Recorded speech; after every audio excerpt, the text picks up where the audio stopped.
네, 오늘은 새로운 포맷으로 하게 되는데요. 호불호가 갈릴 수도 있겠습니다. 오늘 우리가 함께 통독할 범위는 레위기 3장에서 6장까지입니다. 제목을 회복과 책임의 제사 이렇게 잡아봤습니다. 화목제 먼저 하게 되는데 이게 이제 3장이죠. 화목제는 샬롬의 회복이라고 볼 수가 있습니다. 화목제라는 말을 샬라밈 이렇게 표현하거든요. 제가 이제 히브리어를 쓰면 그 필기체로 씁니다. 제가 편하게 샬라밈.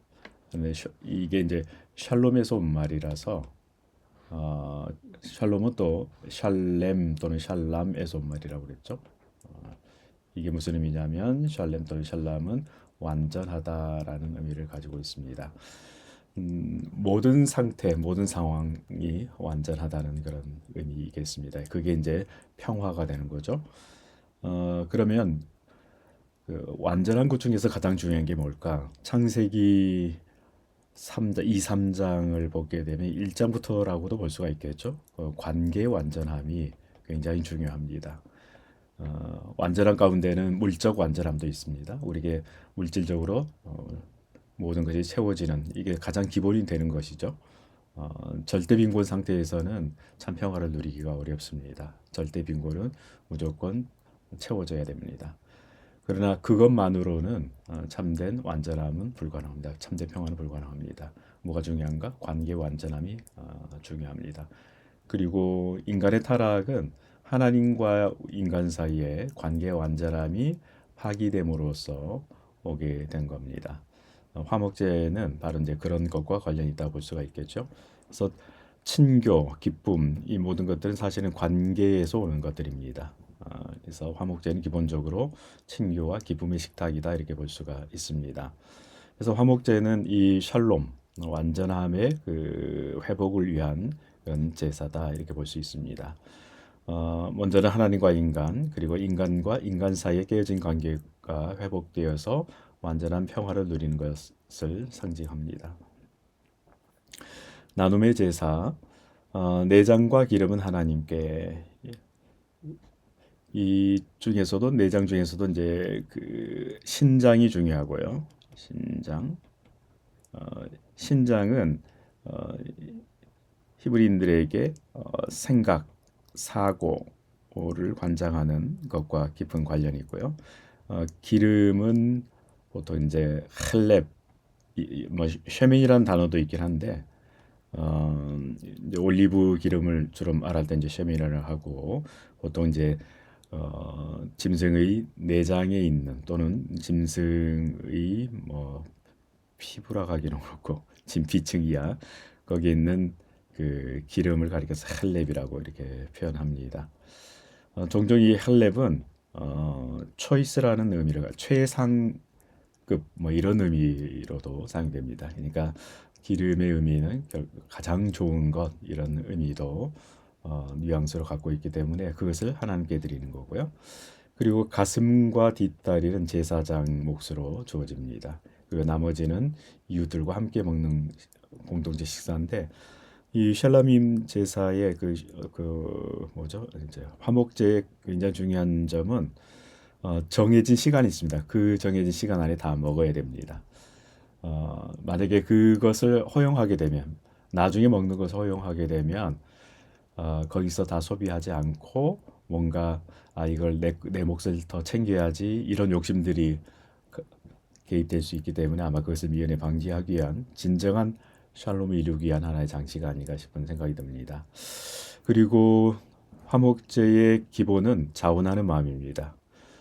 이 화목제는 또 세 가지로 나누게 되는데요. 감사, 토다라고 하는 감사의 제물 화목제가 있고 서원, 나다르라고 하는 서원제가 있고 그다음에 나답이라고 하는 사람 이름 중에서 나답이 있죠. 나답이라고 하는 자원. 이 모든 것들의 근본은 자원하는 마음입니다. 스스로 기쁨으로 하는 거지 이거를 강제로 하는 것이 아닙니다. 누군가에게 감사한다? 이거 억지로 한다? 이거는 더 이상 감사가 아닌 거죠. 네. 그래서 이 자원하는 마음과 그리고 자원하는 마음이기 때문에 기쁨의 예배가 되는 것입니다. 다음 4장 1절에서 5장 13절의 내용은 속죄제인데요. 히브리어는 하타트라고 표현합니다. 하타트. 이거는 부지 중에 지은 죄에 대해서 속죄하는 그런 제사입니다. 고의적이지는 않았지만 하나님의 거룩을 훼손하는 경우에 정화하기 위한 그런 제사라고 볼 수가 있습니다. 결국 여기서 우리는 하나님께서 인간의 연약함까지도 덮어주시는 그 은혜를 볼 수가 있습니다. 여기는 또 계층별 제사가 있는데요. 그 지위에 따라서 이게 달라지게 됩니다. 제사장, 회중, 족장, 평민 등 이 직분에 따라서 제물의 종류와 피를 뿌리는 장소가 달라지게 됩니다. 영적 권한이 크게 주어지면 주어질수록 그 책임도 엄중함을 의미한다고 볼 수가 있겠습니다. 가난한 자들을 위한 배려가 나타나는데 형편이 어려운 자는 어린 양을 대신해서 비둘기도 이제 집비둘기가 산비둘기 두 마리씩 있죠. 그게 안 되면 심지어 그마저도 안 되면 고운 가루로 제사를 드릴 수가 있게 하셨습니다. 그렇게 해서 누구든 경제적인 이유로 이 사제의 은혜에서 소외되는 자가 없도록 하셨습니다. 그리고 5장 14절에서 6장 7절까지 내용은 이제 속건제인데 아샴이라고 하는 제사거든요. 이 아샴 제사의 특징은 보상과 책임과 관련이 있습니다. 첫 번째는 성물, 하나님의 거룩한 물건들을 범하거나 하나님 것으로 몫으로 채워 이게 별도로 이렇게 해놓은 것들도 성물에 속합니다. 성전 기구들뿐만 아니고 그리고 또는 이웃에 대해서 침해를 가한 경우 이 두 가지 경우에 이제 속건제에 해당된다고 볼 수가 있습니다. 그리고 단순히 제사만 드린 것이 아니라 실질적인 손해에 대해서도 책임을 집니다. 그래서 여기 보면 배상의 원칙이 손해 원금에다가 20%를 더해서 5분의 1을 더해서 보상을 해야 합니다. 이것은 단순한 복구가 아니라 책임에 대한 가시적 회복을 의미하고요. 피해자에 대한 위로까지 담겨 있다고 볼 수가 있겠습니다. 그래서 신앙에는 이중적 차원이 있습니다. 대표적으로 영화 밀양을 보게 되면 그런 주제가 나타나죠. 하나님과 관계에서 나는 무죄하다라는 것이 사람과 관계에서도 책임을 면한다는 것을 의미하지는 않습니다. 하나님께 용서받는 것뿐만 아니라 해를 입은 이웃에게 실제로 보상하는 것이 필요합니다. 어떤 경우에는 뭐 살인이나 이런 경우는 도저히 보상할 수 없는 거죠. 그거는 정말 상대방이 됐다 할 때까지 계속해서 소리를 해야 되는 거죠. 그 책임을 인간이 면할 수 없다는 거. 이거 착각을 하게 되면 종종 이것 때문에 기독교인들이 욕을 먹는 경우가 있는데요. 우리가 이 부분을 깊이 고려할 필요가 있습니다. 6장 12절 13절 내용을 보게 되면 제사장의 직무 중에 제단의 불이 꺼지지 않게 한 그런 의무가 있었습니다. 사무엘의 경우를 사무엘서를 보게 되면 당시에 이제 엘리 제사장이 있었고 엘리 제사장 그리고 두 아들이 있지 않았습니까? 홈리와 비나스라고 하는 두 아들이 있었는데 엘리는 당시에 이제 대제사장 격이고 두 아들은 제사장이라고 볼 수가 있습니다. 홈리와 비나스 이들은 제사장인 거죠.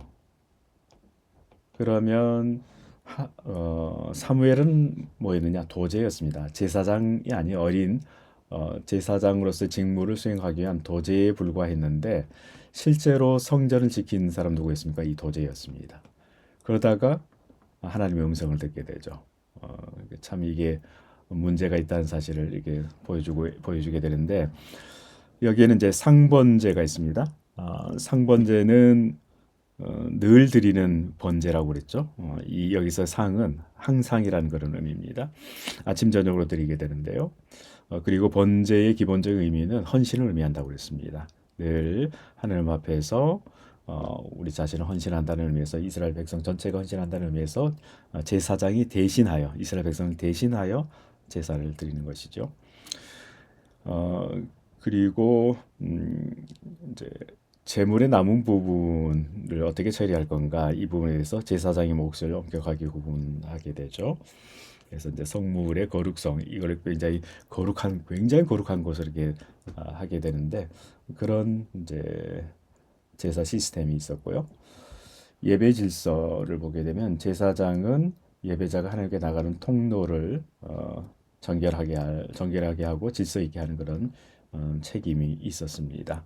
제사장에 주어진 그런 책임이 결코 가볍지 않고 굉장히 중하다라고 볼 수가 있겠죠. 근데 우리가 기억해야 할 것은 이제는 만인 제사장, 우리 모두가 하나님 앞에서 각각의 제사장입니다. 자기 스스로뿐만 아니고 우리에게 맡겨진 사람들, 내 자녀일 수도 있고 친구일 수도 있고 부모일 수도 있고 그 사람들 위해서 우리가 제단의 기도의 불을 끄지 않아야 합니다. 늘 중보해야 된다는 말이죠. 제사장의 가장 중요한 책임은 바로 중보입니다. 네, 오늘도 수고 많으셨습니다.